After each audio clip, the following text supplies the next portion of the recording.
தமிழ்நாட்டில் 8, 9 மற்றும் 10ஆம் வகுப்புகள் என அனைத்து வகுப்புகளிலும் கலைஞர் கருணாநிதியை பற்றிய பாடங்களை வைத்து மாணவர்களை கட்டாயமாக படிக்க வைப்பதாகவும் தமிழ்நாட்டின் கல்வி கலைஞர்மயமாகி வருவதாகவும் தமிழிசை சவுந்தரராஜன் விமர்சனம் செய்துள்ளார்.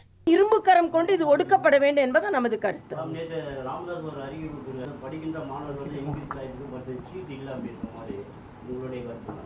இல்ல, எல்லா இடங்களிலும் குறிப்பா இப்ப அரசாங்க பள்ளிகளிலும் அரசாங்க கல்லூரிகளையும் தேடி வருகின்ற மாணவர்கள் அதிகரித்திருக்கிறார்கள்.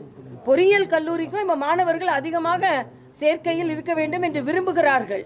இன்னைக்கு நீட்டினால மக்கள் பாதிக்கப்படாமல் மக்கள் ஏழை மாணவர்களுக்கு அனுமதிக்கப்படுகின்ற ஒரு வாய்ப்பு இருக்கும்போது தன் கையில் மக்கள் படிக்கிறதுக்குள்ள வாய்ப்புகளை தமிழக அரசு இன்னும் அதிகமாக ஏற்படுத்தி தர வேண்டும் என்பது நமது கோரிக்கையாக இருக்கிறது.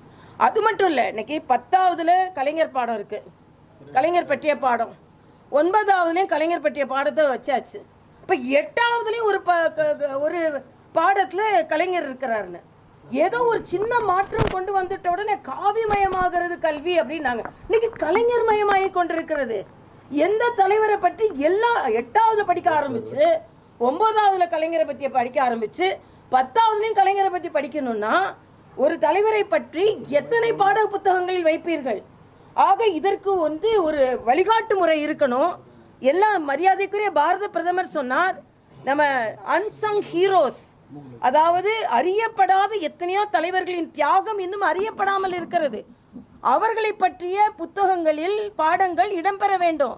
தமிழகத்தில் எத்தனையோ முதலமைச்சர்கள் சிறப்பாக செயலாற்றினார்கள். இன்னைக்கு அண்ணன் இளங்கோவன் சொல்றாரு, இந்த ஆட்சி தான் காமராஜர் ஆட்சியா. எனக்கு அதை விட அதிர்ச்சியான ஒரு செய்தி இருக்கவே முடியாது.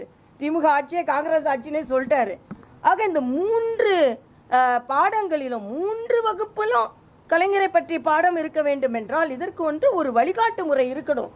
எல்லா தலைவர்களை பற்றி, எத்தனை தலைவர்களை பற்றி, எத்தனை சுதந்திர போராட்ட வீரர்களை பற்றி பாடங்கள் படிக்க இருக்கணும். ஏன்னா குழந்தைகளின் மனதில் விதைப்பது எல்லாம் நல்ல விதைகளாக இருக்க வேண்டும் என்பது எனது கருத்து.